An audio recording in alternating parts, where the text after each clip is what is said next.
함께 봉독하실 하나님의 말씀은요, 마태복음 21장 18절로 22절까지 말씀입니다.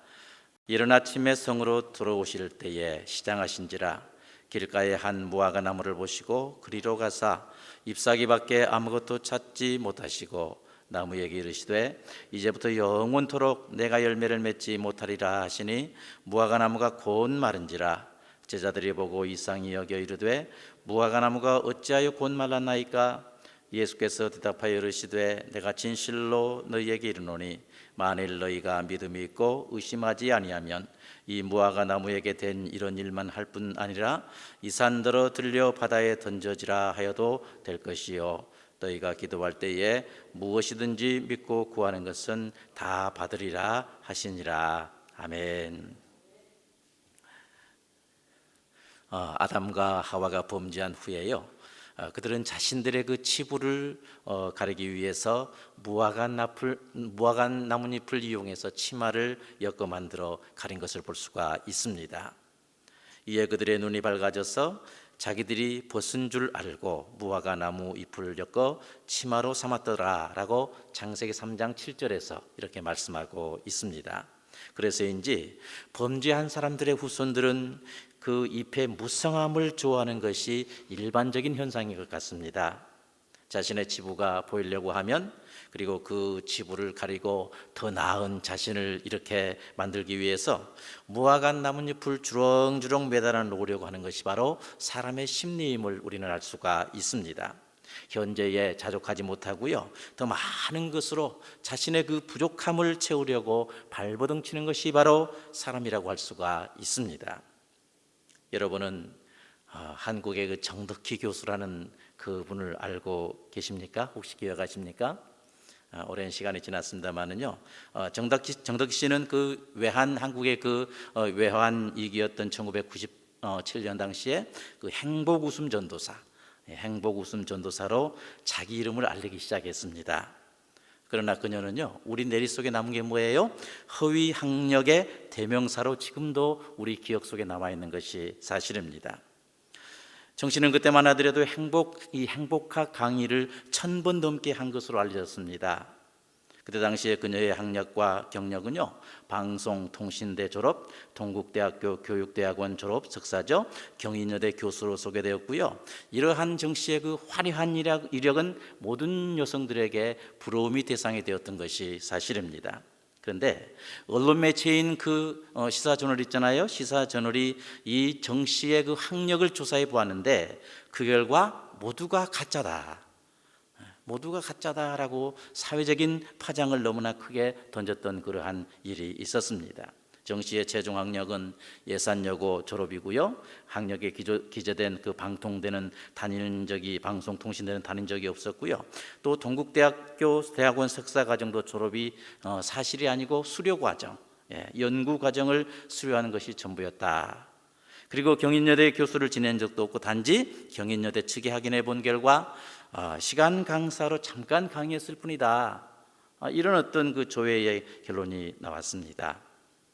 이러한 사실이 알려지자 많은 사람들이 이제 공분을 했고요, 그 정 씨를 향해서 비난한 것을 볼 수가 있습니다. 그러나 이런 비난 앞에서 오히려 이 정 씨는요, 자신을 가짜 학사, 가짜 석사로 만든 탓을 사회로 돌린 것을 볼 수가 있습니다. 나는 분명히 고졸이었습니다. 나는 분명 고졸이었습니다라고 말했습니다. 그런데 사회가 내 말을 묵살했습니다. 이렇게 사회에게 그 책임 전가를 돌린 것을 보았습니다. 그리고 그녀는 결론적으로 이런 말을 했습니다. 한국 사회는 포장이 중시되는 사회입니다. 공직 사회는 특히 더합니다. 공공기관에서 강의할 때는 해당 기관에서 내 학위를 더 과장해서 선전했습니다. 이렇게 말을 한 것을 볼 수가 있습니다. 포장이 중시된 사회, 더 많은 것으로 자신을 포장하려고 하는 그 인간의 죄성, 우리에게 뭔가를 생각하게 해주었던 그러한 계기였음을 우리는 기억합니다. 이러한 그 해프닝은요, 내실보다는 포장을 더 중요시하는 사회의 그 한 단면을 보여준 그런 예라고 할 수가 있습니다. 열매보다 잎을 더 중요시하는 사회상의 그 반영이라고 할 수가 있습니다.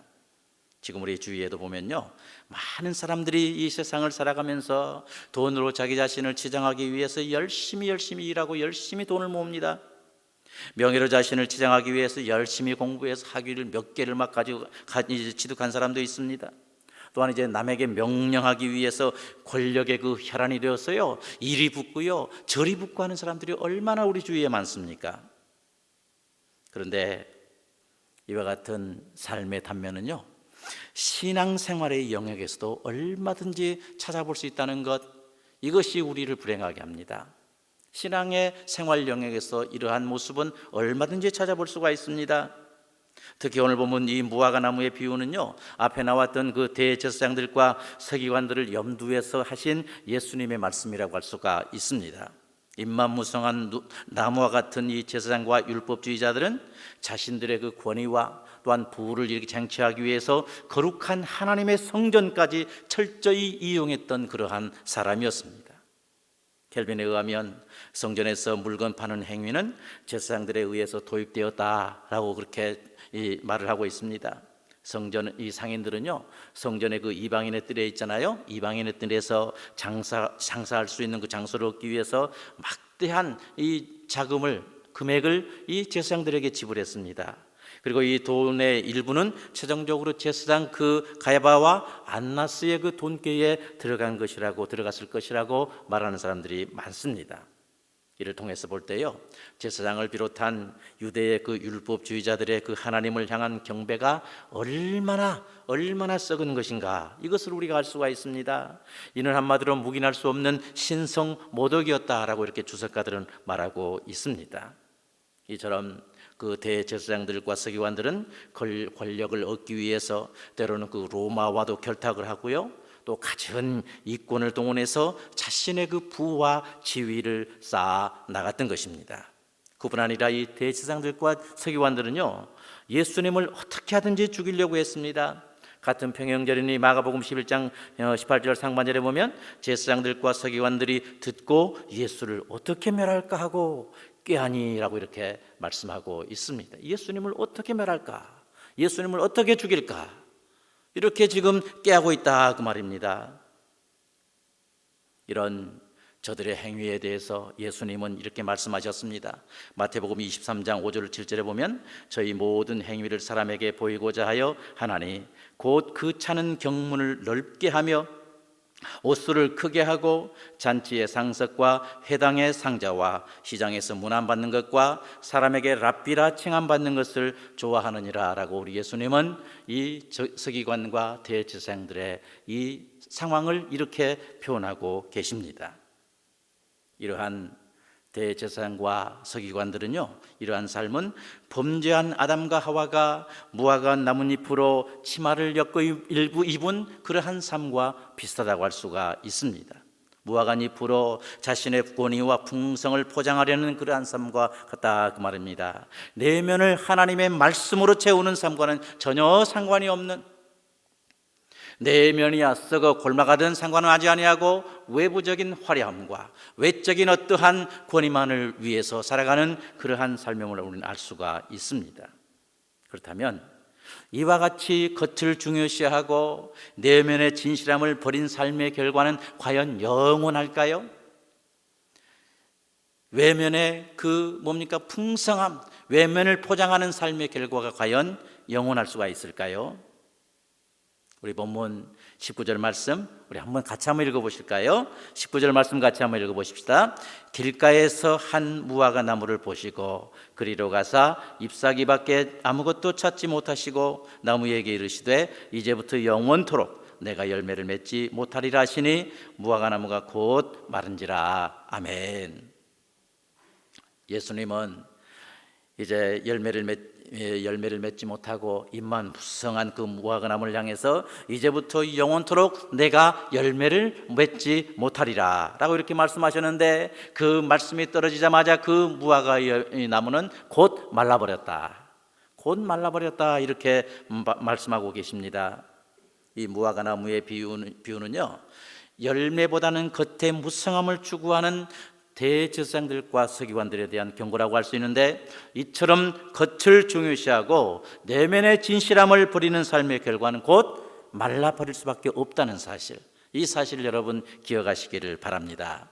한순간은 풍성하게 보입니다. 한순간은 화려하게 보입니다. 그래서 남의 이목을 끌습니다. 남들이 또 부러워합니다. 그러나 그 삶의 결과는 곧 어떻게 된다고요? 말라 죽을 수밖에 없다. 오늘 주님의 말씀이십니다. 하나님 나라에서는 도저히 이러한 삶이 견뎌나갈 수가 없는 것입니다. 생명력을 얻으며 살아갈 수가 없다, 그 말입니다.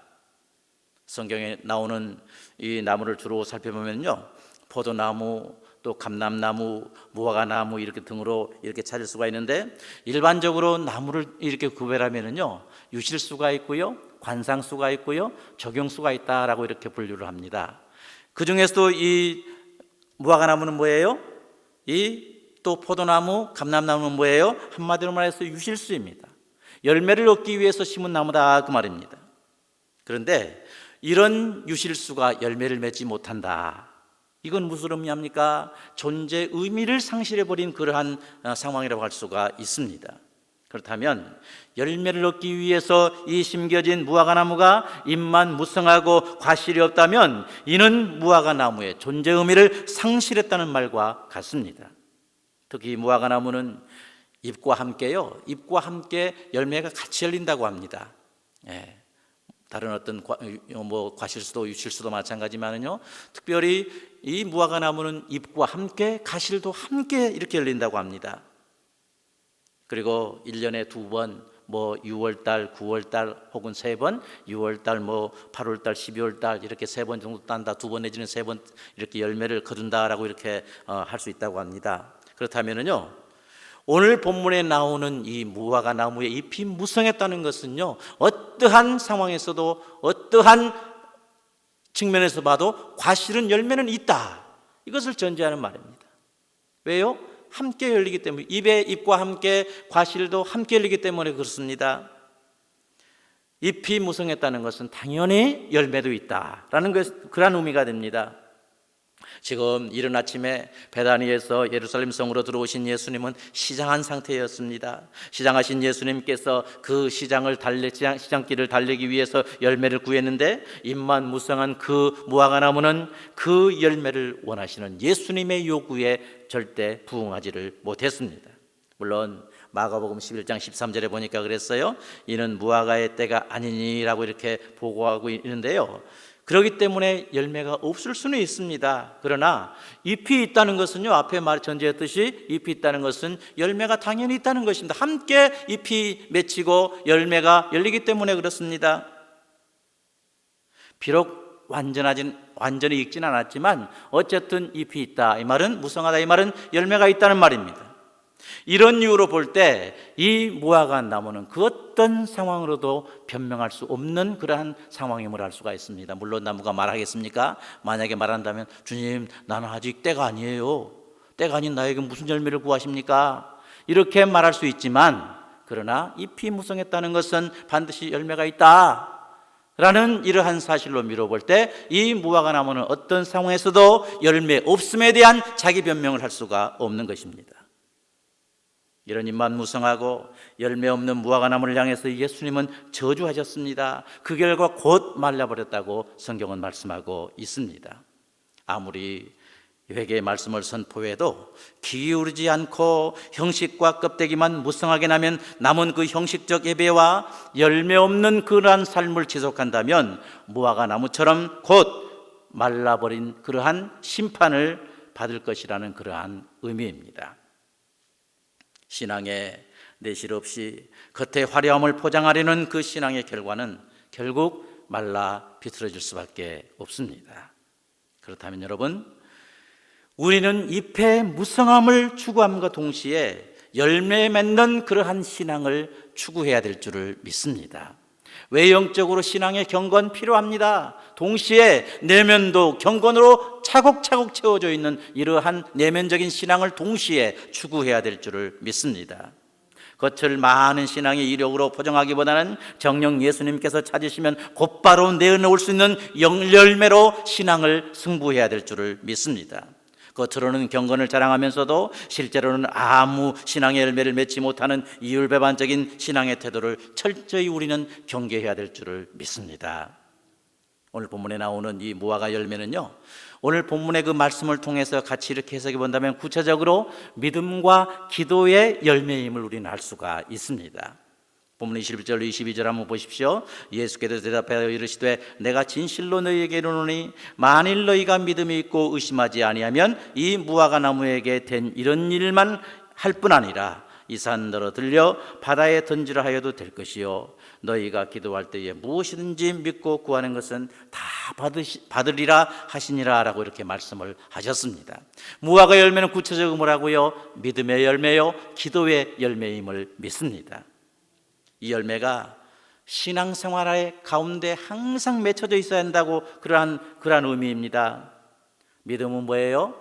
예수님을 구주로 믿는다고 하는 이 본질적인 믿음과요, 무엇이든지 믿고 기도한 것은 받는다, 이렇게 역사하는 믿음을 의미한다고 할 수가 있습니다. 예수님 믿으면 하나님의 자녀로 구원받는다, 이러한 본질적인 믿음입니다. 아무리 큰 산이라고 해도 믿고 주님께 간구하면 이 산을 옮길 수가 있다 하는 이러한 역사하는 믿음이 통합되는 것이 바로 전인적인 믿음이라고 할 수가 있습니다. 이것이 균형적인 믿음입니다. 이것이 바로 균형적인 믿음인데, 이 믿음의 열매를 성도는 항상 맺어야 하는 것입니다. 그럴 때 말라 죽지 아니하고 하나님의 영원한 삶의 영생에 이르게 될 줄을 믿습니다. 그럴 때 이 세상을 살아갈 때 필요한 모든 것을 또한 믿고 간구할 때 하나님께로부터 받을 뿐만 아니라 누리게 될 줄을 믿습니다. 하나님의 기적을 체험하며 살아가는 신앙이 될 줄을 믿습니다.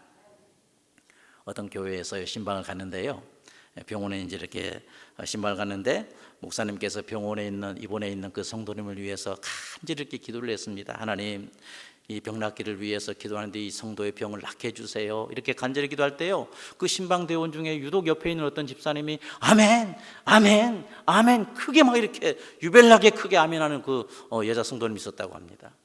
그래서 이제 성도님들이 다 이렇게 좀 이렇게 참 특별하다, 또 독특하다, 또 신앙이 참 좋으신가 보다 이렇게 생각하고 이제 신방이 끝나서 나와서 이제 엘리베이터를 타고 있는데요, 엘리베이터를 타자마자 그 여자 성도님이 목사님을 향해서 목사님, 안 되겠던데요,